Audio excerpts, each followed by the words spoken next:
Even better. Fegley, we're live. We're live? We are live. I didn't start with the video tonight. Chris isn't here. I don't know what's going on. He's going to be making fun of me. We make fun of people that don't do this all the time. He said it was set up. This is awesome. How are you doing? This is awesome. We are live right now. No one's watching. So I'm going to a video. 1 second. Oh, you're going to try the video? Yeah, I'm going to try the video. Watch this. Because we're live. Here we go.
And we're back. We're live again. We're back live. That was awesome. Nothing's yeah, I didn't realize by me standing up, people saw the white belt. Which you is stood up with a white belt. White belts are associated with certain things, but that's a whole nother story for another time. White belts. Hey, white belts. India said awesome intro. I appreciate that. Would you sell white belts in the APT Pro Shop, by the way? I mean, he was on, she'd be like, hey, buy our white belts in the APT Pro Shop. Exactly. So 85, as somebody said today on Twitter, 85% of sandbaggers wear white belts 85% of the time. Just saying. Anyhow, if you know, you know. If you know, you know. Always we don't need to go down that road. No, tonight's rules conversation. Everybody's in because they want to know about rules. Well, yeah. I mean, what else are you going to do while watching the first NFL football game of the year besides listen to us ramble on about stuff? Absolutely. So, great comments. Great comments on the Facebook post today. First one is about the hurricane that hasn't formed yet in the Atlantic. So we will monitor it closely. I mean, they did play really well against Notre Dame. I mean, right. The Hurricanes, they took care of business at home against the Irish. 100%. Other than that, that's it. That's the only That's it. That's the only time we talk about those things. 100%. Absolutely. But just so you know, if something does happen, we will monitor it closely. We are in a group chat with pretty much everyone that's a decision maker at Reunion. I probably talk to them more than I talk to my wife right now. So if something comes up, that's not normal. It's just these last 2 weeks before the NFC. If something comes up, I'm sure we'll have a conversation about it. I will tell you, though, the nice part is Orlando's in the middle of Florida. Hurricane is more about rain than anything else there. Just saying. Next subject. We're not going to talk about it. We're not going to validate it. All right. The thing is, the Cowboys are on. So?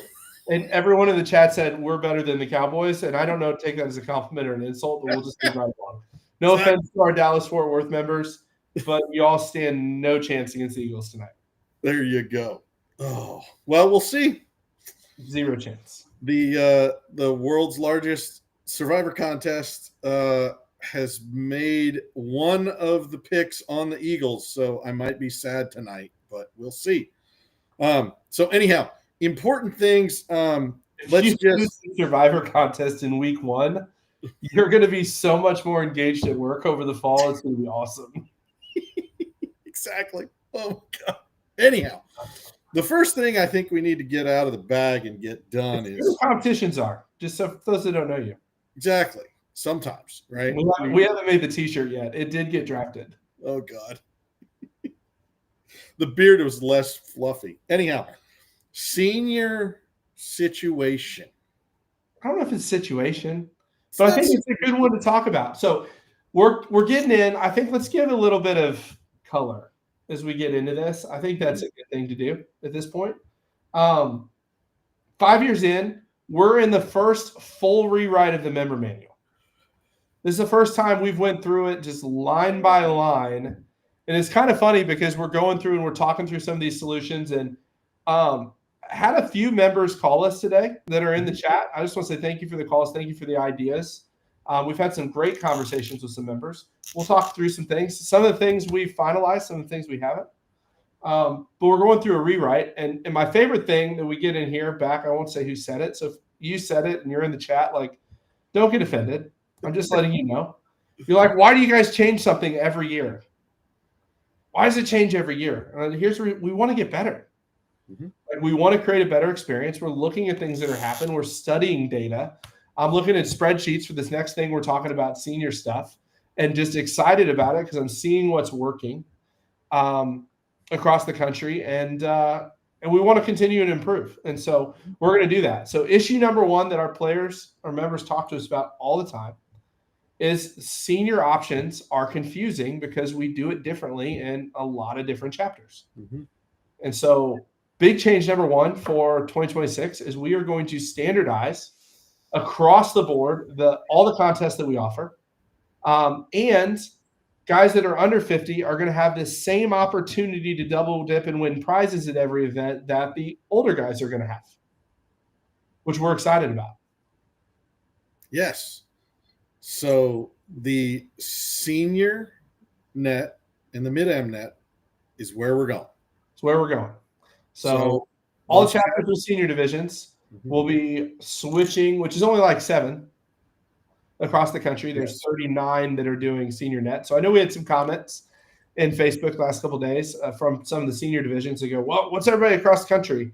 It's working across the country, which will be great. So the same, actually 8 contests will be offered in every tournament. We'll get to 8 contests here on seniors, a separate one. But there'll be a mid-am net and a senior net competition, and a mid-am net and a senior net player of the year in every local chapter, plus at the national level. So the Worldwide Golf, which I can go ahead and announce, that's going to be a thing next year. The Worldwide Golf National Player of the Year will be Divisions 1 through 5, and mid-am net and senior net National Player of the Year. Couple of things that are interesting as we started leaking this out a little bit to different people and get questions. I always think is fun. My favorite is the D2 guys. I can't play. The high handicappers win every time. It's not the case. No. So let's have some fun in the chat. What percentage? Well, was this your St. Louis data? No, I've got both data. I've got the local, because I'll be honest, I think the major data is skewed a little bit.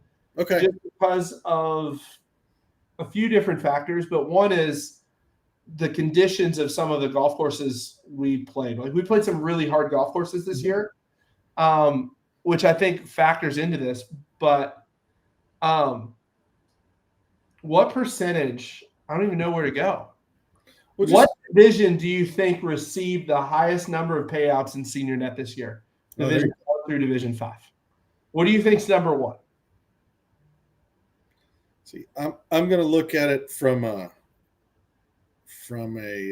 aspect of where the players reside. I'm going to say 3 or 2 with a potential.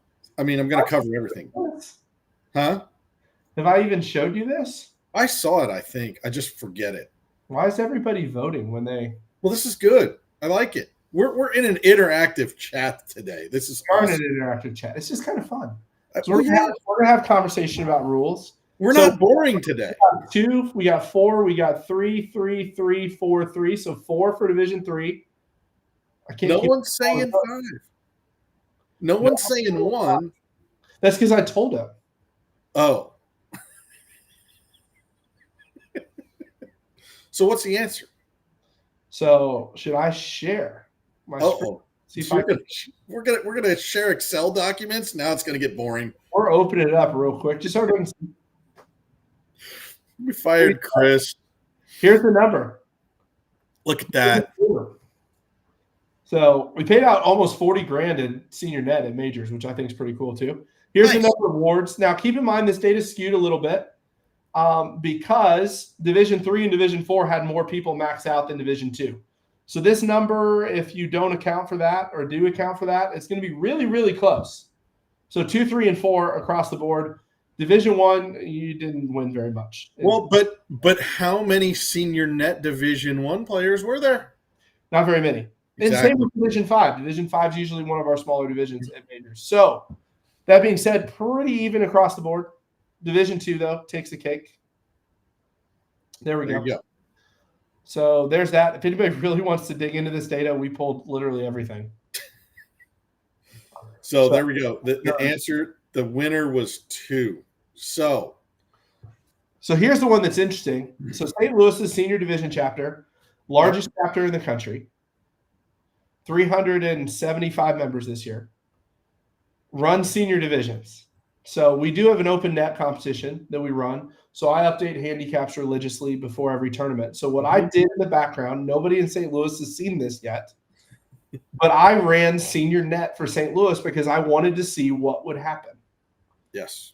And what we found was really, really fascinating. So I just want to share it so you guys can see the data. And this is part of how we do handicaps.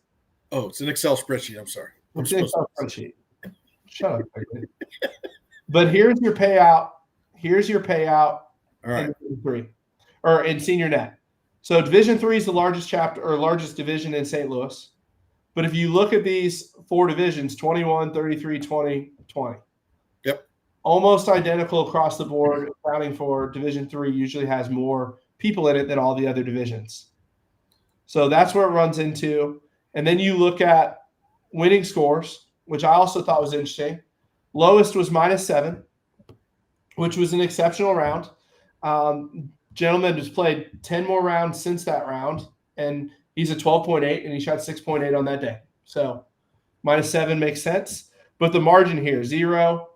We had a blowout there with the exception round of 0, 3, 2, 3, 0, 0, 0, 1, 0, 1, a ton of ties. Well, and on your zeros, that's the point that we're pointing out and talking about is that there were a lot of ties.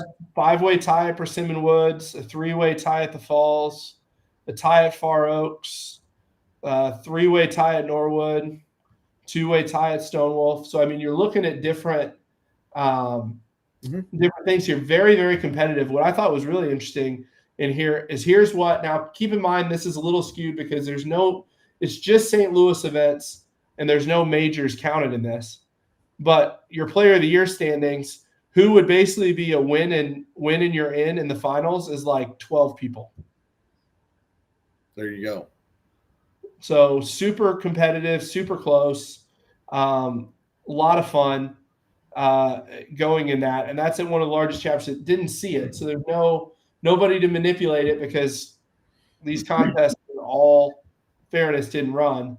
But as you can see, the payouts just for 2 through 5 are just across the board. Now, keep in mind, there's almost no D1 seniors in St. Louis. So that's part of it. Same issue as at the National. But, Fegley, yes, we have. Oh, you want to go? For D1, double dip for everyone. So that's one of the things in 2026. Every player, for those of you just tuning in, I know a bunch of people just logged in the last 2 or 3 minutes are going through this. Every player in the APT is going to have the same option to double dip in 2026.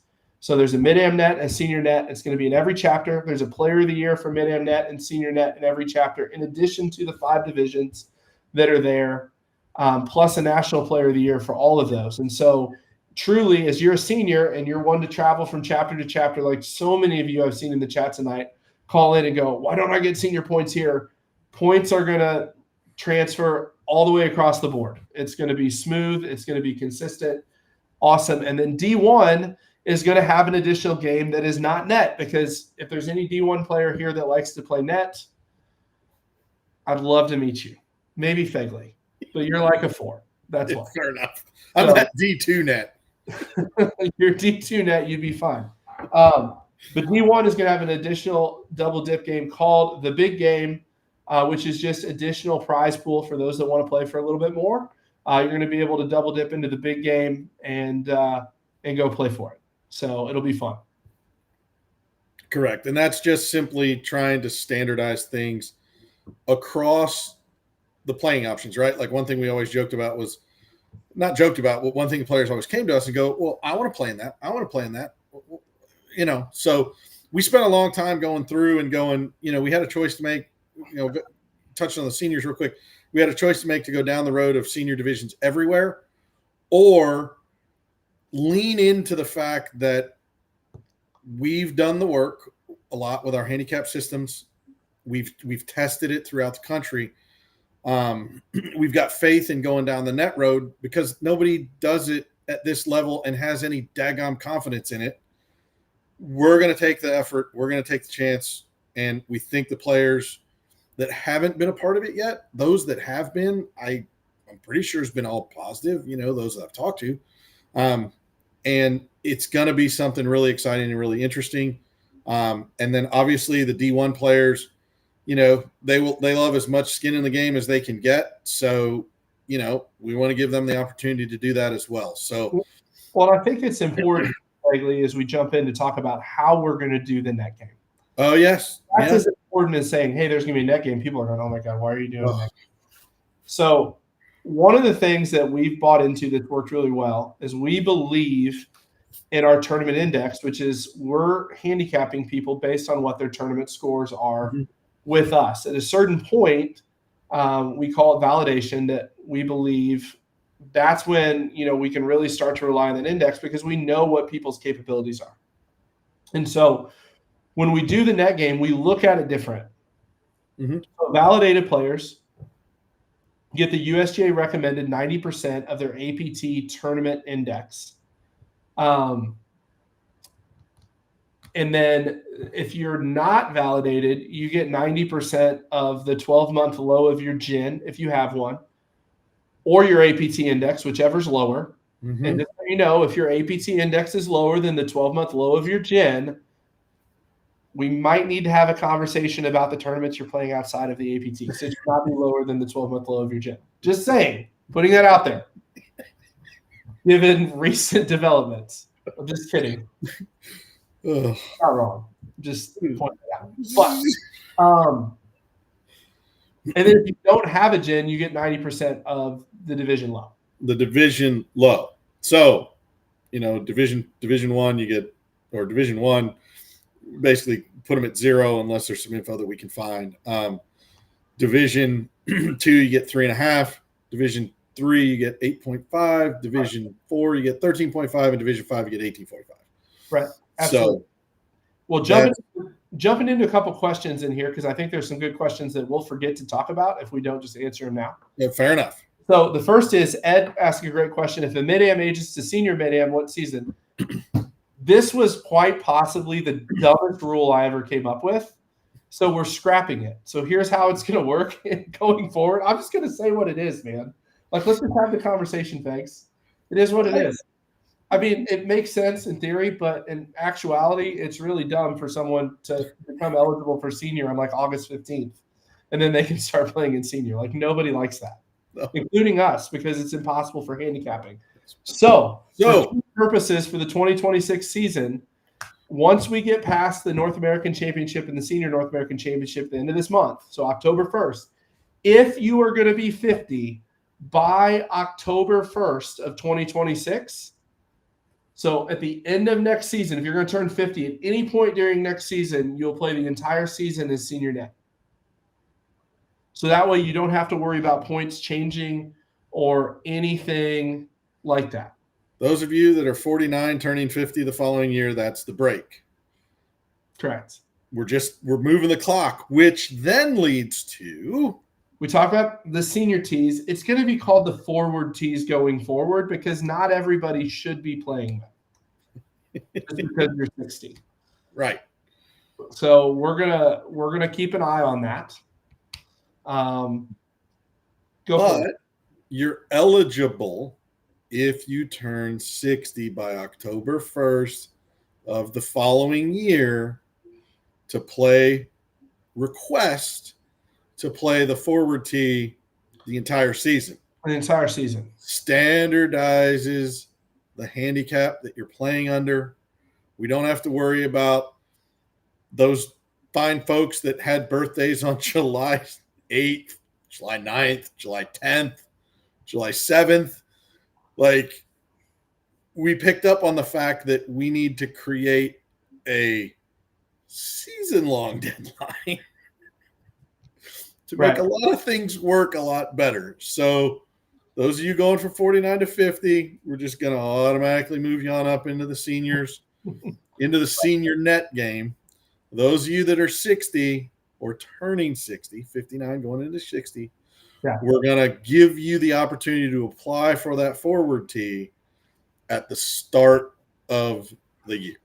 Yeah. Now, a couple things to talk about. Rocky asked a good question about how the numbers are working out with seniors. If you're playing the forward tee, you're being rated from the open tee in your division. So if you're playing in D2 and you're playing the forward tee and the open tee is rated at 70.3, 127, for lack of a better term. That's pretty good off the cuff. We do look at this quite a bit.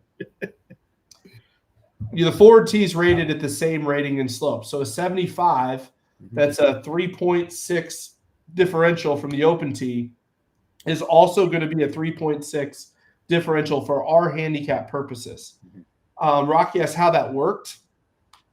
We've done some research on that. I don't have the spreadsheet ready to show. I have sent it to a few of you in the chat, so you can chime in and say that you've seen it.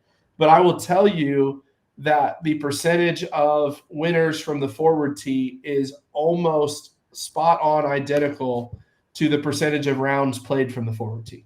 And so it's balanced the competition out really, really well, allows people who can't hit it. And I'll jump in because somebody in the Facebook comments always goes, and they did earlier tonight. I'm going to explain it. And I have a challenge for anybody who wants to challenge this logic. Well, a handicap's a handicap no matter what yardage you play from. If that's the case, go play from 7,000 yards for 3 weeks and come back and let me know what your handicap is. There is balance in it. And I would tell you from the research, the USGA is actually coming out with a lot of this. If you notice, they keep going what tee you should play by how far you hit your driver.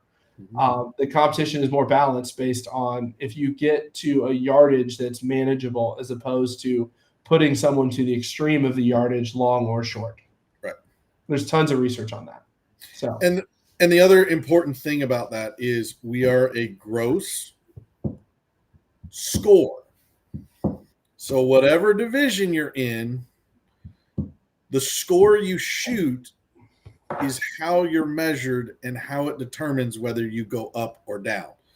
As in the past, some folks were like, well, I should be rated where I'm playing from. I should be rated where I'm playing from. Well, we have a small little issue that had to be resolved, which was it's all about the scores being shot in the division and what impact that is to the player as they move up and down, which is why everybody gets rated your division, females as well, right? Like the lovely ladies that play with us. We're rating everybody at that slope and rating of the division, which produces the index based upon the scores you shot. So, right. That's how we've been able to manage the tee situation. So this is a good one. I want to jump into this for a second with Dan Happel. Why 60 and not 50?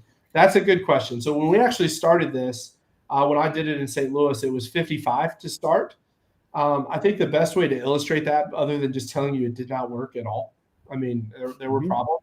We did in 2022, we did a long drive competition in Nashville. Chris is not backstage tonight. He's doing some family stuff. We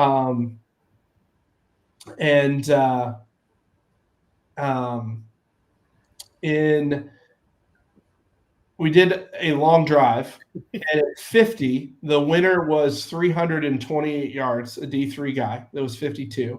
And at 60, the long drive winner was like 271. That's why.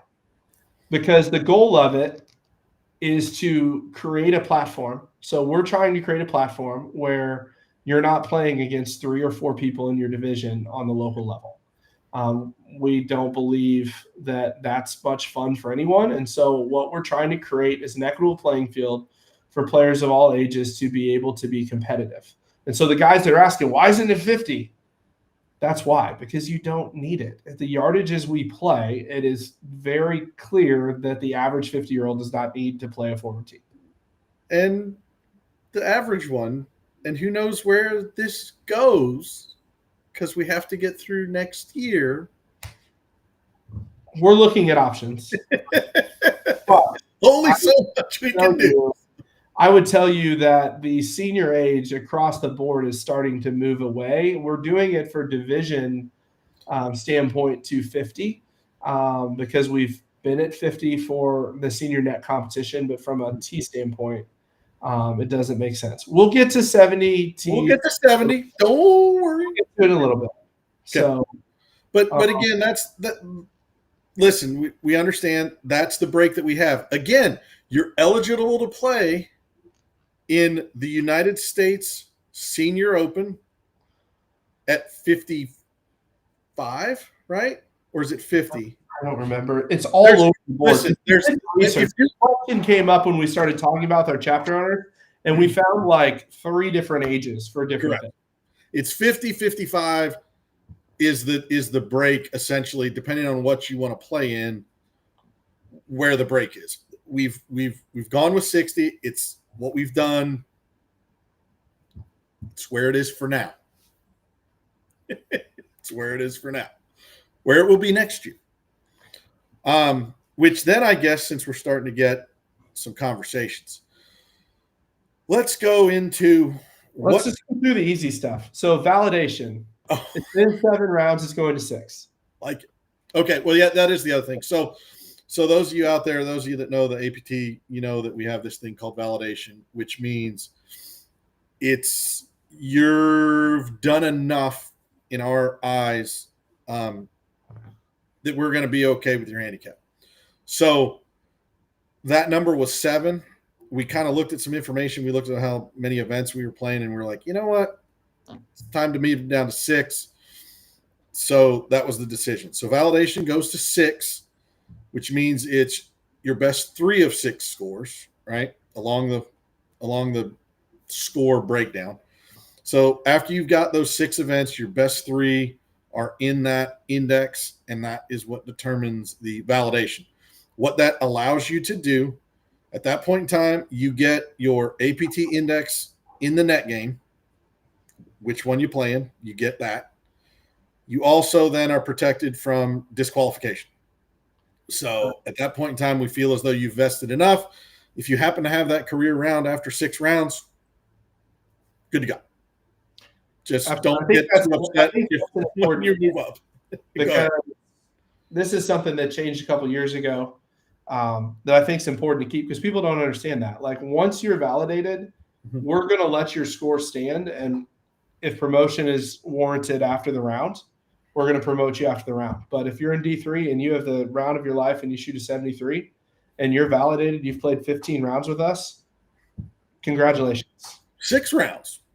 Yeah. But those of you that have played 14 and 15, absolutely. If you play 1 and you shoot 73 in D3, you'll probably get pulled aside by your chapter owner. By probably, I mean you're absolutely going to get pulled aside by your chapter owner, and you will not be allowed to win the tournament. And so the goal here is we want to protect our players, and you're going to see this as we continue to go through the rule changes tonight. Some of them, this is actually going to be a 2-week call of rules changes. So we're taking a look at it and going, what do we want to accomplish? What's important? What's important to our players? And what do we need to change to get to that point? But this is one I think is really important. And one of the values that I think is so crucial here is we want to protect people that are playing all the time, that have showed us who they are, that have put in the time, they've joined our community. Yep. You know what I mean? And so we're going to treat our validated members way differently than the new player off the street that says they're a 12 handicap and shoots 76. Right. You know what I mean? Do 12 handicaps shoot 76 1 in every 500 rounds? Whatever it is, 300 or 500. Yeah. That, but you're not going to come to our tour and do that in round 1 and not get DQ'd. But if you played 15 rounds with us, or 6, as Fegley says, and you career it, congratulations. And those of you, some of them are in the chat, that have experienced our older less sophisticated rules, we thank you for still being around and trusting that we're going to do our damnedest to get it right. So we'll leave it at that. the person that I've seen or persons in the chat can probably go, oh, that's me. I try to stay with that. What else we got to talk about tonight, folks? So we got a laundry list. I love what you're doing. You're intentionally keeping the super senior stuff as like That's the last piece tonight, man. That's the last thing. I'm not gonna. I promise I won't make y'all wait till next Thursday. But I think what's important about the forward tee used to be the senior tee. There's not going to be much different, although we constantly reevaluate our yardages. It's hard to sit. I know there's a question from Steve Daniels about yardages earlier. It's hard to tell you because in Utah, our yardages are going to be different than they are in Kansas in July. Yep. And in St. Louis in July is going to be different than St. Louis in March. You know what I mean? Weather conditions change. The Zoysia hasn't popped. Balls don't roll. And then you get down to Myrtle Beach where it never rolls, and you've got to play different yardages. So we're constantly evaluating that to make a fair yardage. It's not going to be different. The one thing I would tell you, if you're considering, if you're 60 and are like, do I play the forward tees or not? Mm-hmm. You have a handicap disadvantage if you do it because of how we post your scores to your APT tournament index for rating and slope. So if you're new to the tour and you're like, I'm a 14, you either need to play the forward tee in Division 3 or you need to play the open tee in Division 4 because the senior tee in Division 4 is not going to work for you. Right. There are certain situations where it will work if someone clearly shows that their golf course and the tees that they play are shorter, but we're going to encourage them to go, hey, let's try the regular and then make a decision. And we've had plenty of those conversations. And part of the approval process is we're going to get more hands-on involved. And part of the reason we're calling it the forward tee and not the senior tee is so that everyone understands that you only get to play the forward tee once approved. Right. And so when you come to us and you're a 13.7 in Division 4 and your 60th birthday comes in, and I'm thinking about somebody that's I've seen in the chat earlier tonight that's sitting in Flight Lock who turned 60 this year in Division 4 and has been kicking everyone's butt from the open tee in Division 4. I would certainly hope he's thankful that he stayed there and is in the position that he's in because he's accomplished all of his goals instead of demanding to move immediately and he'd be in Division 3 and he'd be a middle-of-the-road Division 3 player from the forward tee. So that's part of it. It's finding a spot to fit. Like I think Chuck Nimmo earlier in the chat said, a 50-year-old that hits at 320 is a 1% golfer, 100%. And one of the hard things about guys is you have 65-year-olds that work out every day that are still in really good shape. And then you have 65-year-olds that hit it 195 yards off the tee. Mm-hmm. And so there's a huge disparity. And so really what the forward tee is designed to do is to find a spot where you can be competitive. Yep. So all right. So next, do we want to start going, dude, we gotta bring up the super senior. Fine. All right. So it's not along the same lines. Let's back it up to the open tee player. They walk around and they see some of the 60-plus guys hitting it solid. And they're like, man, he's out driving me. Why does he get the tee advantage? Well, I think before you even go there, I think what it is, we're taking a measured approach because we want to learn. Mm-hmm. And so, part of the thing about the forward tee that's worked over 5 years of studying and tweaking it is we had to learn how to make it work and how to make it fair. And we're still tweaking it. You know what I mean? You're going to hear things when we get into the promotion side of it that as that ferrets out. A lot of that's probably next week's discussion. But we're still learning, right? Mm-hmm. And so we're starting from a super senior. It may not be where everyone wants us to go, but it's where we're willing to go to continue to learn. Right. It's a good preface. So one of the things that have prevented us from absolutely diving in and keeping the divisions and offering a senior T, super senior T option is that we still have education. We still have the yardage thing that we're talking about. And we felt in the best interests that we don't plunge down that road again to make more of a yardage change and having to explain it. We still need to continue to focus in on explaining how the handicaps work for those that do play the forward tee, all the things. So as a part of the senior net situation, we are going to offer the super senior tee as a part of the senior net competition. So what that means is, yes, those of you that do decide to take on the super senior tee because you want to play golf that's more fun to you, totally get it. But what we're going to ask in that is that you will go into the net competition. So your index is your APT index. Where you'll be based out of is going to be obviously the strokes that are associated with that tee box. We're looking at basically trying to mirror, when we were looking at golf courses, we're going to mirror whatever the golf course does have set up in that range. And so it will be something that those of you 70 plus are looking to do as we trial this out is, you remove yourself from the division competition and go into that super senior tee box and the super senior net competition. Not the super senior net, the senior net competition, which by the way, which is going to have large fields. Correct.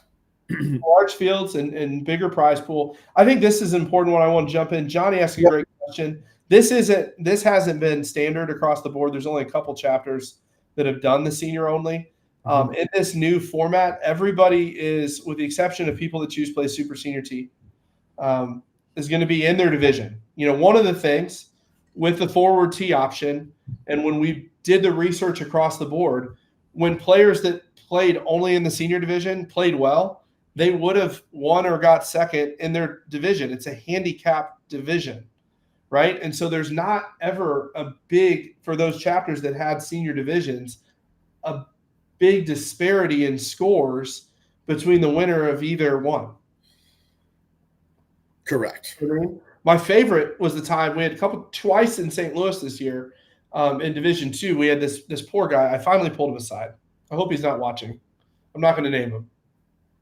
But this poor dude played senior only in St. Louis twice and shot scores that would win the open division. I finally pulled him aside. It's like, dude, you are wasting so much by continuing to do this. Like, it's a handicap division. You're not playing against guys that are shooting any better scores than you. No. And he was like 53. So he wasn't even playing like the forward tee. I'm like, bro, let me explain to you how this works. And so that'll be good. Rodney, I'll go ahead and let the cat out of the bag. Tee marker colors are standardizing across the APT next year. Why this is even an issue, I don't know about. I don't have words for it. So yeah, just to confirm that, and just to kind of touch back on it, is basically, we want to make sure that those of you that want to have that opportunity, we're offering it. It's going to be through the net side of things. Obviously, in that situation, you're going to be available for the player of the year and all that good stuff. So it's given an option, right? Again, we're moving, and we will move in that direction. And Steve asked the really important question.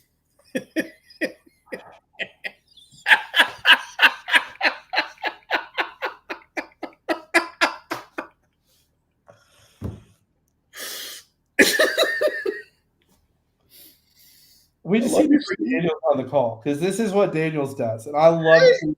He's one of my favorite people I've met. Like, seriously, there are people that I've met in the realm of running this tour that just make my heart happy all the time. And Steve, you are certainly one of them. But you are the best at coming up with a thing like, we talked about it once like 3 months ago, and like, let us finalize that and get back to you, because we talked about it and then we moved on. Like, just full transparency. You said that. I was just like, dang it. It's like we forgot about it. We talked about it briefly and we went, shouldn't be an issue. But let me go back and we'll get that figured away. That's a good question. But this is why we wanted to do this, because we have checked a lot of stuff. Right. And I'm like, dude, we even talked about it. I'm like, there's going to be a question where we're both literally going to kind of visually do the side eye on the camera and go. It's always interesting. So this is a good question, Alan. I need you to explain that a little more. We can talk about the Senior Net Open Net pots. It's a double dip. So it's an optional game. So you choose to get in it or not. There are points involved. Certainly, the guys playing the Super Senior only, their entry fee money would go to the pot to answer the question in the chat. However, what I would tell you is Senior Net and Open Net will be the two largest pots available based on the participation that we've seen across the country. If you're nervous about it, I would tell you to talk to some of the people that have played it across the country, especially if you're a smaller chapter. Open Net and Senior Net pots are the most lucrative of any of the prize pools. We will be monitoring handicaps really close. We've put in stuff on the national level. We are reviewing tees across the country every week to make sure that they're within our standard. And we'll be working really, really hard to make this a consistent offering across the board. But the Senior Net is an optional game. So it's optional. And it's optional. Sorry, those of you that were wondering, the funny part about Steve's question, he asked, so if I play the Super Seniors, am I still allowed to play in the skins game? And we were oh, that's the interesting one. I think we're probably leaning yes, but we'll see. Yeah, there's going to be some sort of skins offering. We're working through that. So playing in the National Open Championship, there will be a Senior Net division in the North American Championship. So you absolutely could play in the North American Championship. So we'll be rolling all this out. The reason why we're doing it now is because 700 of you guys are going to be down in Florida in 2 and 3 weeks. And so we want to give you an opportunity to come up with good questions, because once again, most of what we're doing, if not all of what we're doing, spawned from player suggestions. We are listening to you guys. We were on with a member literally as we were prepping for this call 30 minutes ago. Yeah. Got an idea. We're like, well, we're talking about it right now, so let's get you on speakerphone. We want it to be, we're serious about the by the players for the players thing. It really irritates me when people mock us about that, but that's okay. So there are no majors with senior divisions, guys. We're literally updating the templates as we go through this. You're going to see it. Every tournament in the APT is going to offer 8 contests. Division 1, Division 2, Division 3, Division 4, Division 5 that everybody defaults into, with the exception of if you're 70 and you want to play from a much shorter yardage, you can opt to play the Super Senior Tee, in which case you'll only play Senior Net. There'll be Mid-Am Net. See, I don't even have the terminology down right. Oh, Mid-Am Net and Senior Net, and then the big game for Division 1 players. And Aaron asked you a good question. You cannot do both Senior and Open Net. They are just split by age. Yeah. So that is one thing, because I don't know if Aaron's in St. Louis or not, but that's one thing that you did is you did your net game. You did you just did a net game. This is a good question. Yes. Yeah. Open Net and Senior Net will be the same cost, and the same amount of money will go to the prize pool. Yep. For Mid-Am Net and Senior Net. They'll be identical.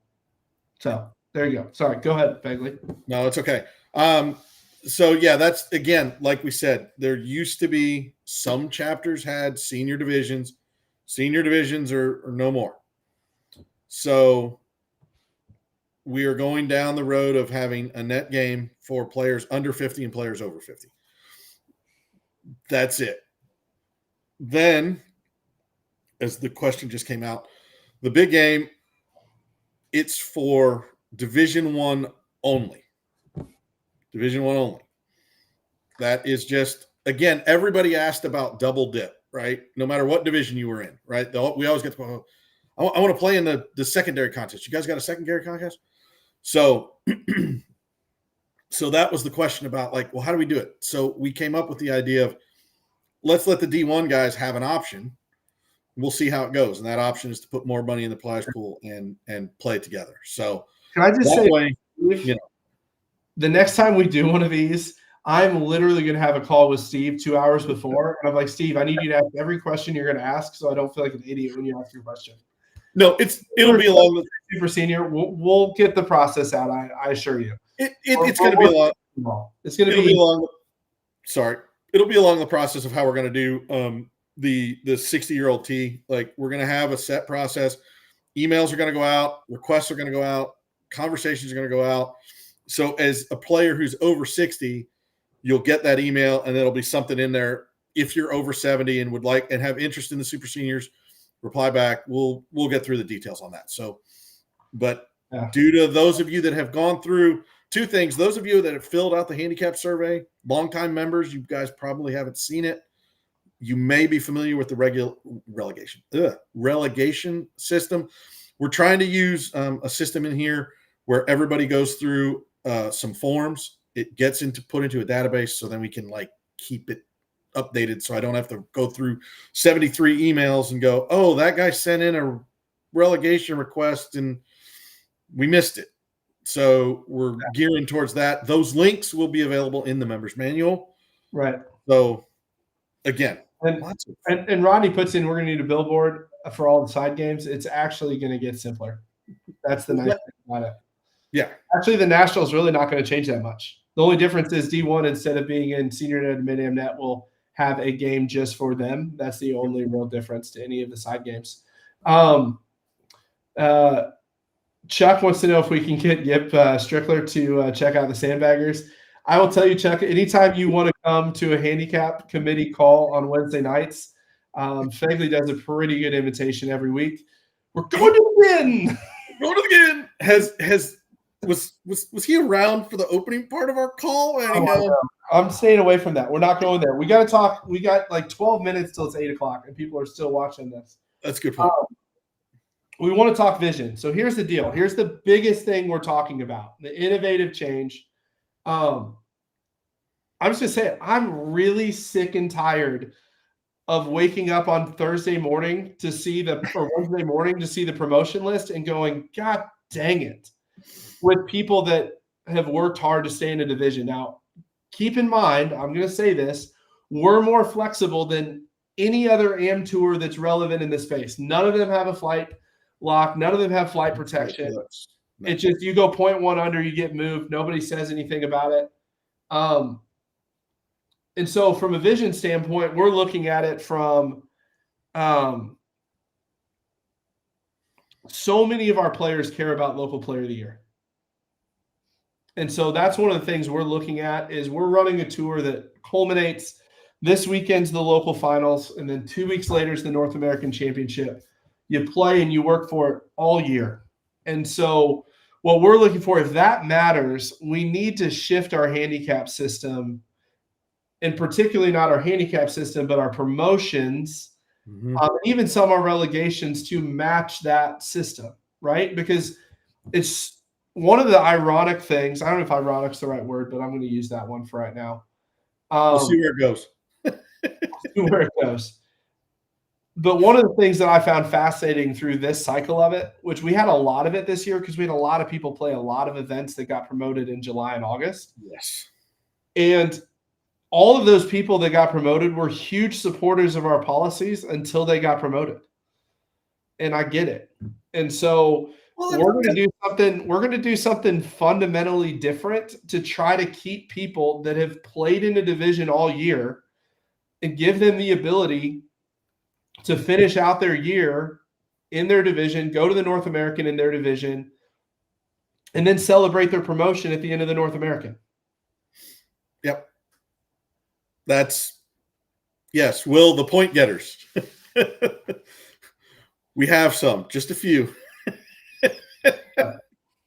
But it was one of those things where we always knew we had two distinct contests and two distinct situations that happen with those, right? We have an individual tournament where everybody wants a fair game. We want to have a fair shot. Yeah. Well, hold on. versus I want to jump in because we got stuff in the chat, and this is good because I want to just respond to it. Plain and simply, play well, you get promoted. No one's discounting that. The question is when. Yes. And one of the data points that really kind of shocked me when we started to look at this. So we've been building out a work management system the last month and a half. So we've been working together to get all of our data into a system that we can analyze it with promotions. And the crazy thing, one of the things we found is our players between June 1st and now are getting significantly better across the board. Whether you're getting promoted or not, everybody's indexes are dropping. And you can guess why that is. People don't practice in the winter. Conditions aren't as good. You play in crappy weather. You get to June, you get a stretch of good weather, and everybody's getting better. And so if we're going to run a tour where player of the year matters, we have to account for the fact that everybody's going to get better as we get closer. Yep. And it's getting that journey to a finishing point, right? That again, it's the two things. It's that individual event versus the group event or the long-term event and balancing between. I don't see Brett, but he's like one of my favorite people right now with this comment. We just have to go. Will this get summarized and emailed to members? The new member manual is coming out September 26th. So what we're doing is we're getting ahead of it. We're having conversations. We're taking questions when we still have time. When someone comes up with a good idea to go, oh, yeah, that's really good. We should probably change that. You'll get an email. You'll get plenty. I promise you, we're going to communicate this out. But the new member manual will have it lined out. Word for word rewrite. It'll be out right after the senior. We'll have it ready to go. So anyway, sorry, Fegley. No, that's okay. But so what we've seen, right, is that where's the balance between those two contests, right? We were the first AMP Tour to put in a flight lock. We called it a flight lock flex. We've gone through. We've done points locks, right? Those of you that played all year put up this great resume and then got moved. Well, that wasn't fair that all your work gets moved. Those of you were able to sit there and at least put a stamp on it and go, gentlemen, I have put together my best 10 events. Let's just, for argument's sake, we have changed it around throughout the years, but I've put my best 10 events out here. I played 20, my 10 best counted. You guys figure out if you can come catch me. Yeah, this has been good. This is probably one of the best commented things. I just want to jump in. We've thought about all the things you're talking about that we see in here. Yeah. A couple things I want to point out. There's a couple of principles. We're not going to, as Tim has begged me not to do from the competition committee because we're debating. We're really close on having the numbers. Mm-hmm. We're not going to have numbers tonight. Maybe next week. Maybe close. We've probably rewrote the same section of this members manual, like the promotion section, like 8 times in the last 3 days. So we're not going to talk numbers, but we can talk values. I think values are important when it comes to it. Is number one, the more you play, the more flexibility you're going to have, and the more safety you're going to have from being promoted. If you're the guy that's playing 25 tournament rounds with us, it is going to be almost impossible for you to get promoted prior to your local finals. Sorry, Fegley, I won't say almost impossible. It will be much harder to get promoted before your local finals than it will for the guy that's only played 6 or 7 rounds. And that's intentional, right? So we're looking at, right now, it's a 3-tiered system.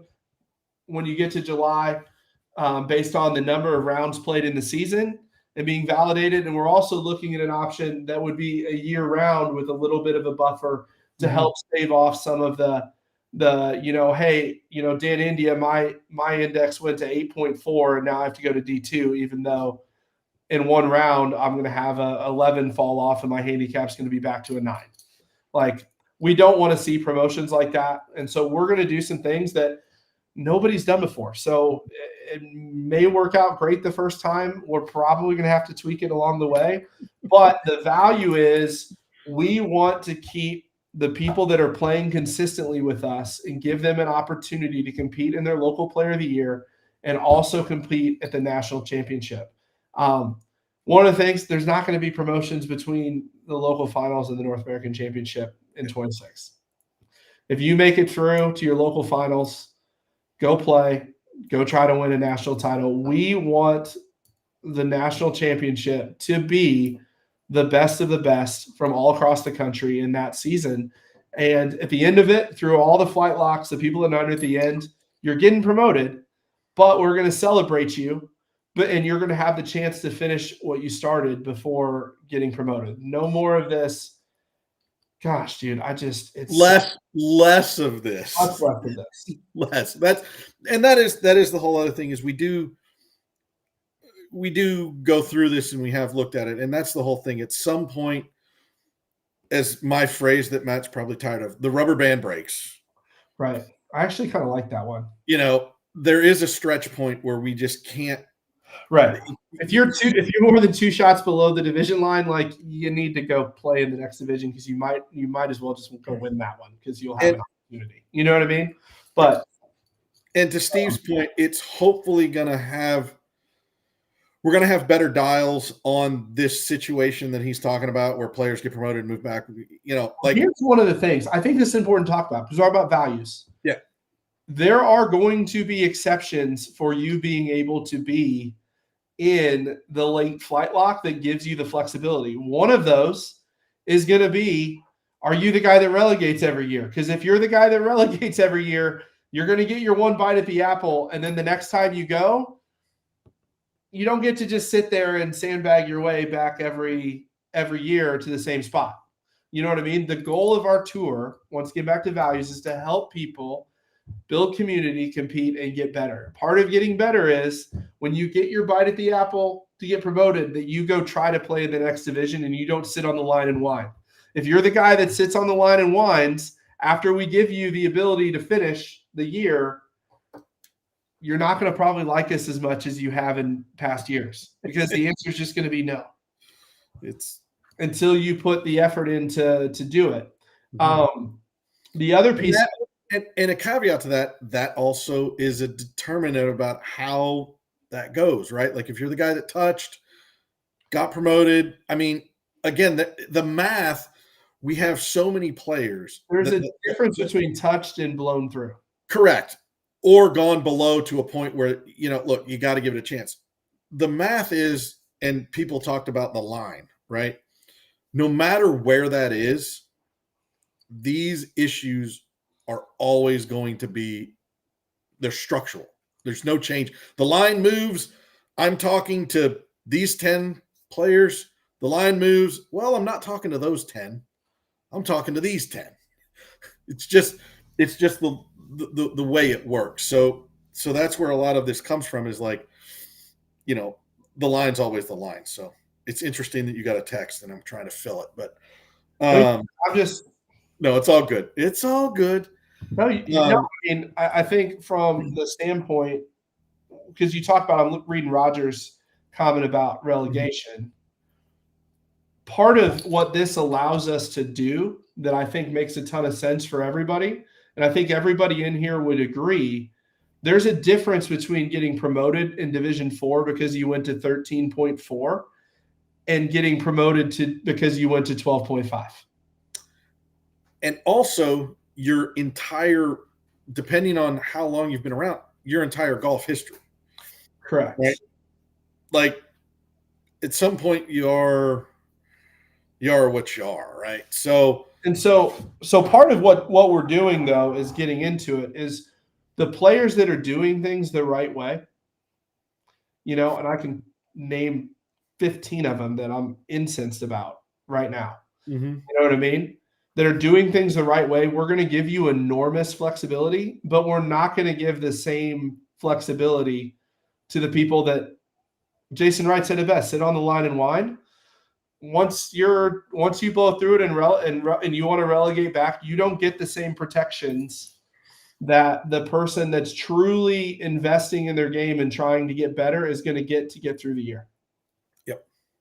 Like we've got messages to the handicap committee, hey, Go ahead and relegate me to D5. I know the deadline's today. I won't have my handicap above 19 until next week. Those type of people will not like us in this model, and that's okay. We're okay with that. But also, I think it's what we've kind of looked at too. Like there's three big. We're settling in, I think, on the three big types of the three big places of the season. Right. This is a timing thing as much as it is an index thing. Right. Like those of you, and maybe our dates are off. Maybe they're not. We'll keep looking at them. We kind of have what we're just going to call the early season or the regular season. That's going to go basically up to July, where we're going to have, it's going to be small. Because at that point in time, if you have rounds that are promoting you in April, you're definitely going to be promoted in August. Go. Because then you have May, June, July, August, September. You have those months to grow into that space, to get comfortable with it and become the better golfer that we all hope we do become. Whereas once you get to, like we said, July, we have a very important date, right? We send out the North American invitations, right? And again, a lot of folks were developing expectations at that point in time, right? Players are getting expectations. Man, I can't wait to go to nationals. Can't wait to go to nationals. I've been playing really well in D3. Can't wait to go. Man, I'm doing so well. I shot a pair of 77s back to back. I've never done that. Oh, I'm sorry. Now you got to go to D2. Yeah. We want that progression to happen.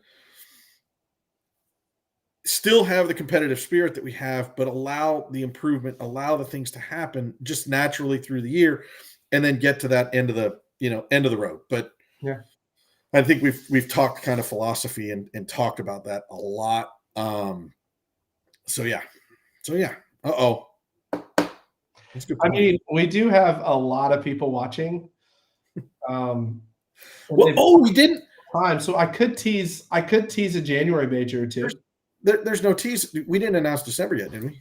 We've already announced December. December 13th, 14th, Myrtle Beach Holiday Classic, True Blue Caledonia. We already have like 20 people signed up. Oh, did it open? Oh, whoops. I missed that.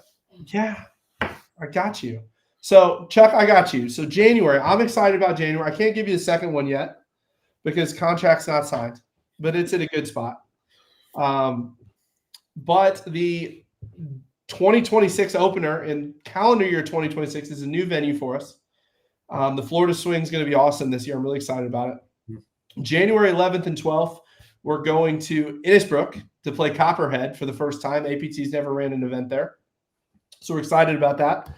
The Island course, the Copperhead course. We're playing the Copperhead course the day after their member and their last day before they go to cart path restrictions for the PGA Tour event. The golf course will be absolutely mint. Mm-hmm. And then we'll have an off day event the day after that on the 13th, and the 14th and 15th will be somewhere in that west central Florida region at a course to be determined. Mm-hmm. Yep. So, and that's January. There's nothing else in January, right? So, yeah, there is. January is a full month. It's gonna be a good time, but I'm not ready to tease that one yet. I just want to let you know, Alderici, we're not talking anything about that. Phoenix for nationals. There's a major in Phoenix. We've got the November. Yeah, event. November in Tucson. Suelo is going to be awesome. Mm-hmm. So, member, straight to the kid. I was waiting for somebody did it because I was going to do it. Yeah, I was going to right after the member. Maybe we'll have to do some. We can have an honorary system of let's go review the member. So we're having some fun. No requirements. No requirements. No, there's courtesy rate at the lodge day though, so that'll be good. Let's see, going through here. No changes to handicap divisions for next year. Is something, in all fairness, we looked long and hard at. There was a big, I mean, that one. I mean, just like all good discussions that are had, there was a lot of input. A lot of the chapter owners had discussions. I mean, we spent a long time on that, and ultimately we've decided that we want to see how things go. With our new changes, we didn't want to change everything. Yeah, Happle's got rhymes. That's all I got to say. Mm-hmm. Instead of there you go. Thankful for your free teas. Bermuda. No, we're not going to Bermuda for national. We've never been to Bermuda. Is you about the grass or the island? The island, probably. Or the triangle. Any majors coming west again for those who can't go back? Yes. Russell, I think you'll be very excited when we get the 2026 schedule out. I would tell you the first one that's out west is in Suelo in Tucson. That's a new venue for us, November 15th and 16th. Suelo is the home golf course for the University of Arizona. It's also got a casino property. I have the contract in hand for the rooms. I know Steve Daniels is asking about the rooms.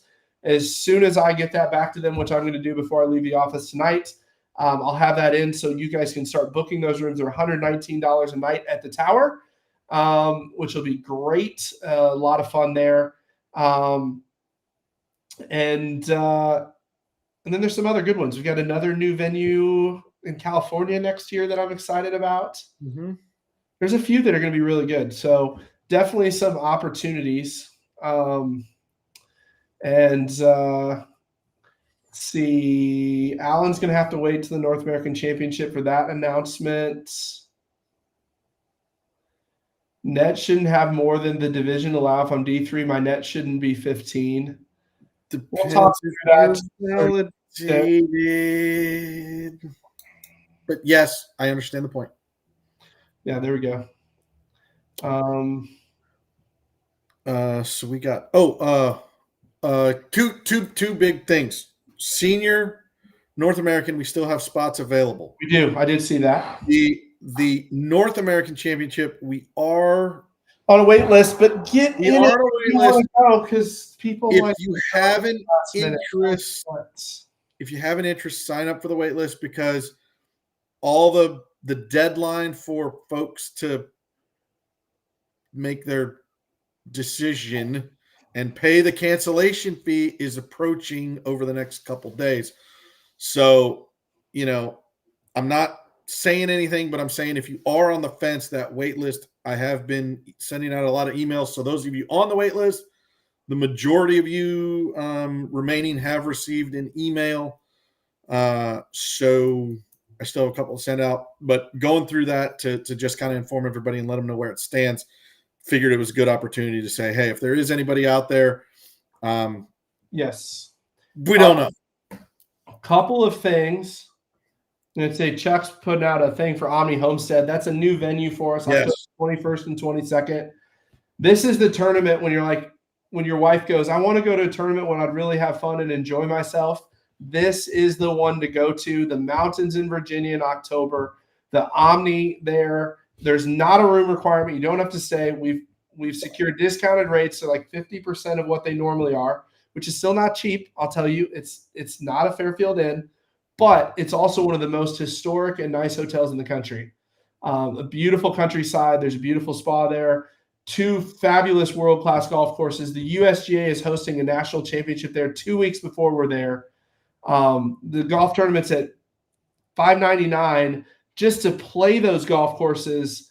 Would that time of year, if you walked in and paid the rate after you paid taxes, would be like $618. Like we got a great deal. We're passing it on to you guys. There's a warm-up event Sunday on the Cascades course. I think, what is the event listed at? $249, something like that. Yeah, the greens fee there on a Sunday is $338, guys. So come play the event. We're gonna call him Alderucci. Bring your leaf blowers. Like he's the cynic. He's the APT cynic. Yeah. So, anyways, we're looking good to it.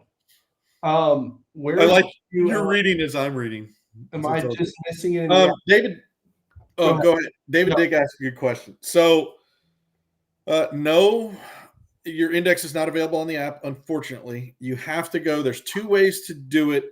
You go to aptgolf.org, go into the members area, go into the members search by your name. You can also search all your friends.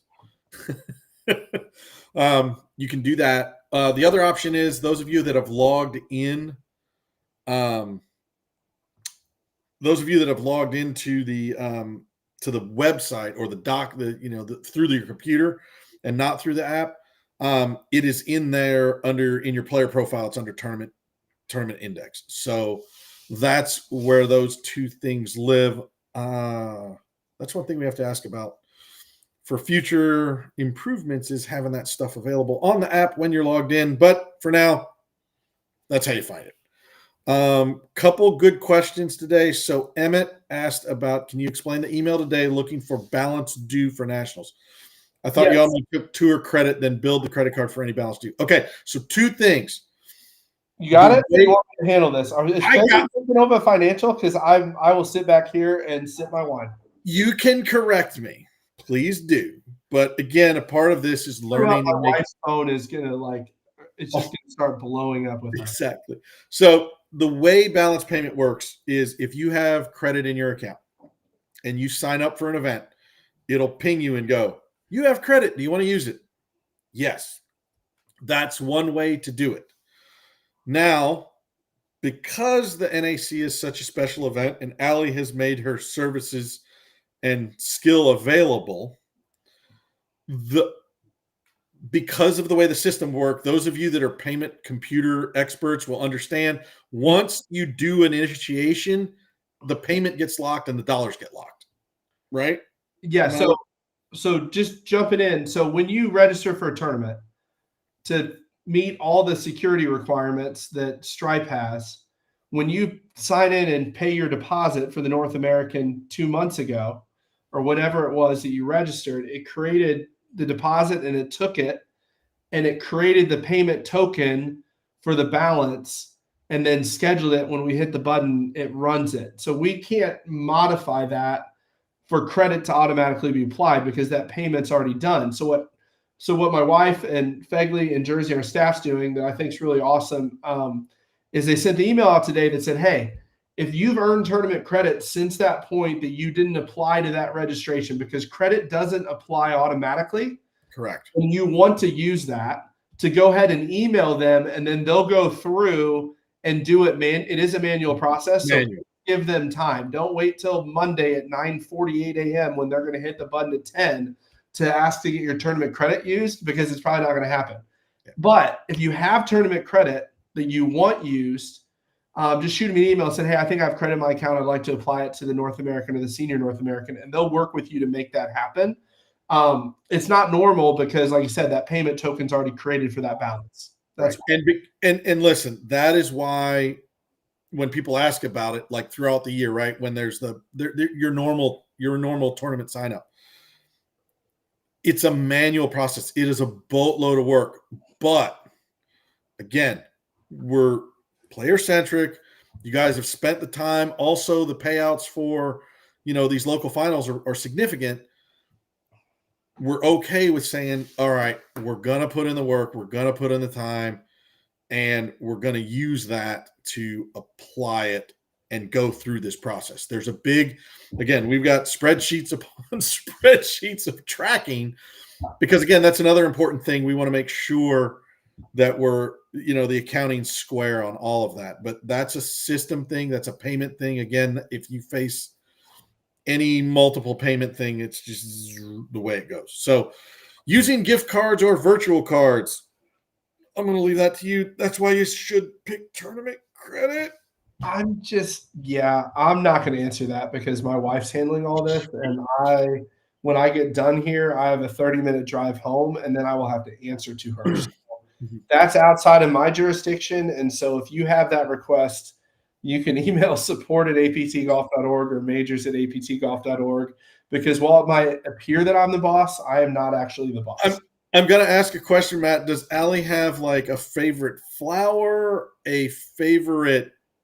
Is she a chocolate? Does she have a chocolate blender? Y'all are needing to suck up. Gerber daisies are her favorite flower. Okay. White chocolate is her thing, so not regular chocolate. Okay. So if Alan maybe uses one of those gift cards to send some flowers, yeah, it would probably work. Maybe Allie will work with him. Baby clothes from cool golf courses. We've got a gazillion of those. So, And no, so again, Daniel, if you signed up originally with tournament credit, that's fine. Your tournament, it got processed in the normal way because it would ask you the question, do you want to use it? You say yes, it immediately gets deducted. There's boom. It's done the way it needs to be. It's just that after that point in time, all the payment stuff gets worked out. So yeah. Now, if you have more that you want to use, say you had $300, you used it, you have another, a couple $100 in there and you'd like to use it. Go ahead and send that email in. That's why the email went out. And I've seen a lot of those, so they're going to have a lot of work. But again, it's all about it's in service of you guys, and make sure that when you do see Allie and Jersey, that they are the ones behind that. So they're the ladies in the accounting department, I guess, is what we're going to call it. Counting. The ladies that run everything. Let's just be honest. Fair enough. So, well, Charles is really likes Bedford. I mean, do we even really? Didn't you say if people want to go back and listen to previous lives, like maybe right after Bedford? Yeah, I'll just be honest. Like, of all the golf courses we play, yes, I'm just going to say, I love Bedford. If I'm in charge of the schedule, we're going to Omni Bedford every year. Yes, until they tell us no. So, yes, and they didn't tell us no. No, and last time I was in the pro shop this year, I literally asked him, I said, how many years of a contract will you give me? And I was surprised at the volume of his answer. And I signed every single one of them. So we're going to Bedford for several more years. Yes, that was kind of the joke that I was leaving with you was I think we talked about this when people are like, oh, man, I want to go back. Well, I think you said it. You probably signed a couple year deal. Whatever. 3-year deal. I'll just there you go. 2028. There you go. We had to build out boards in our work system to handle the Bedford contract because. There you go. And one thing, I'm not wearing my normal hat because somebody on the call, Mr. Pessimism, is actually an optimistic and nice guy. So he dropped the hat off when I saw him in South Carolina. He said, hey, I saw this one. It had like golf clubs and stuff on it. I figured you'd like it. And I was like, hey, it's Navy. I'll go with it. So Alderucci, thank you. But what do y'all think? We got time for questions. We'll stay on. We do have time for questions. Overtime. I know we're not all in the specifics yet. We'll get specifics to you. I promise. Well, and we're going to get some good questions. Again, I mean, we literally talked about the skins option, and we were like, well, it probably shouldn't matter, but it's something that we'll put on the sideboard and come back to. And sure enough, it got called out. So that's what makes some of this fun. Right. Oh, so gotta love it. Come on, no questions. We've had all kinds of questions. I know. What else? I was wearing my belt, Jeff. It was kind of funny that it got pointed out again. Oh man, what else? We need to make better content out of our competition committee meetings. We could. They'll ask good questions. They're discounted international. Yeah. 8th, which is coming up Monday. You guys start booking practice rounds Monday. The cost is Fegley, do you know? I have no idea. I just saw my favorite. I got to just pull up the TIP page. I had my favorite Ohio State fan. Oh, don't wear that stupid hat, please. I had my favorite Ohio State fan show up. Every 8 years, Danny. There's a practice round information. So all taxes and fees, it's $107.62. And you can email abailey@reunionresort.com starting on September 8th, and they're available starting that Monday. So. Okay. So Michelle Pollard? If you elect to play open tees and get promoted, can you then play forward tees if eligible? Absolutely. That's the easiest approval of all time. Yeah. Because that then helps move you along. So absolutely. 100%. Good question. The goal is common sense. Mm-hmm. Chris Connor's being hateful. I don't know. I mean, Danny just popped up. I mean, Danny knows how to get me riled up, but it's okay. I had the hat. I had to put it on. Kiowa. Long drive to the sign gate. So what I would tell you is we're going to have a session on Thursday night to go over all this stuff. And if you want to know where we're going, the NAC. Yep. Jerry wants to know when the Founders Cup team will be announced. I'll use this opportunity to talk some crap to Nashville because our team is stacked. We're waiting on one to confirm in D1 and two to confirm in D2, and then we'll have the team announced. But it is done. But the team is stacked. I mean, you did have a fair amount of late promotions in St. Louis too, but so did Nashville. There was an agreement to use a couple of those, and I have a feeling it'll be interesting. Outside the continental U.S., I'm all about it. One day. Talked about a wine trip. So here's the deal. A little birdie told me that this spring there's going to be a couple APT golf tournaments a week apart in wine country that we could also work a wine trip in between. Is anybody up for that? It would be the end of February. Early March. Yeah. Anyhow.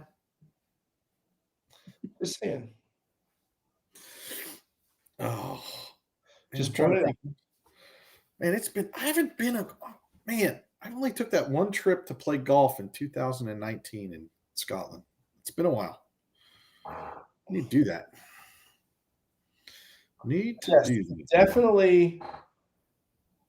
Definitely would love to do an intercontinental trip at some point. That's definitely on our radar and our roadmap.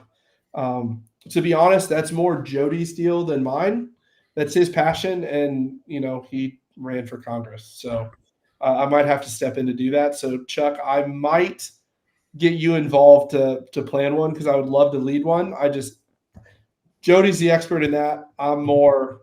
He's a very good left side of the road driver too.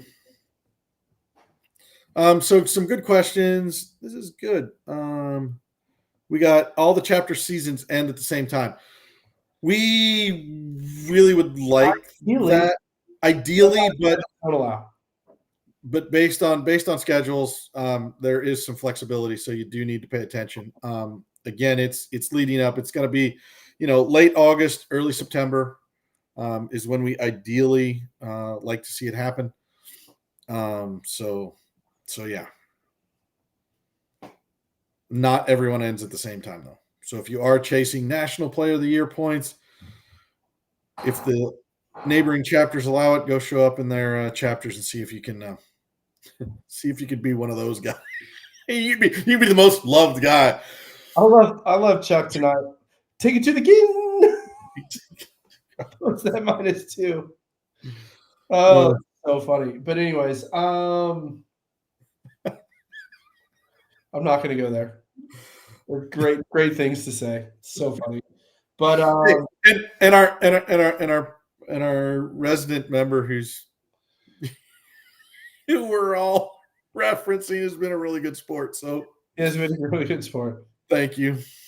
So he's a 20.5 with us. It's getting ready to say it. So, oh goodness. No, we appreciate you guys. Appreciate the feedback. Appreciate the support. I know a lot of you guys have reached out, called. We do appreciate that, and so certainly share thoughts, ideas. Alan, I did just freak out a little bit because my wife texted me, so I'm like, I know she's kind of watching, but she texted me a reel of a puppy she wants me to buy for her. So I think you might be okay on the gift cards.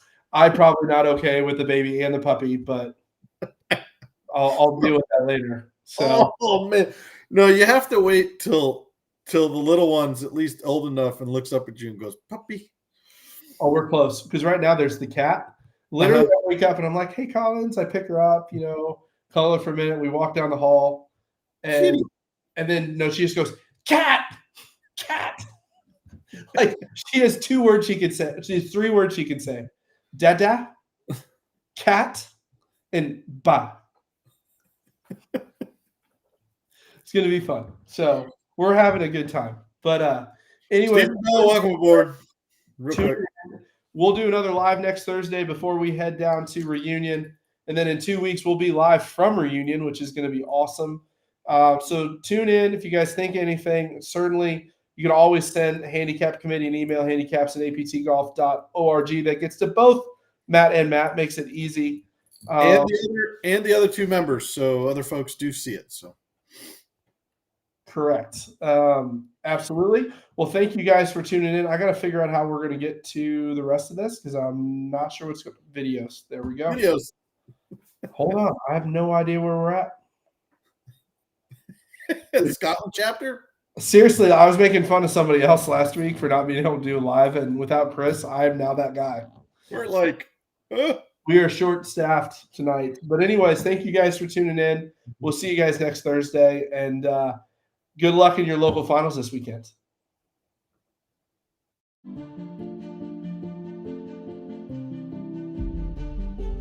Get there. Get there. Get there. Get there. Those 2 words are said by golfers all over the world as a sign of respect, a whisper of encouragement, a roar of support. It's what we say to our competitors, our loved ones, our heroes. It's what we say to ourselves. Get there. At Worldwide Golf, we're like you. We strive to improve our game, to elevate our standards, and transcend our limits. Our commitment is to the journey, to the tradition, and to the spirit of golf that unites us all. Since 1963, Worldwide Golf has been there to supply golfers with the equipment and apparel they need to drive their journeys forward. With over 100 retail locations spread across 10 retail brands and the best golf e-commerce websites, we have exactly what every golfer needs for however they choose to play. All of this done to help golfers who want to be their best get there. We are golfers, and we're here for golfers. We built a brand around evolving the game and having what you need to play your way, and it shows in every product we offer and every experience we provide. Our goal is singular, to help you get there. Though the game may change, our mission remains. To stand beside you, to grow with you, to celebrate every victory and learn from every shot. Worldwide Golf.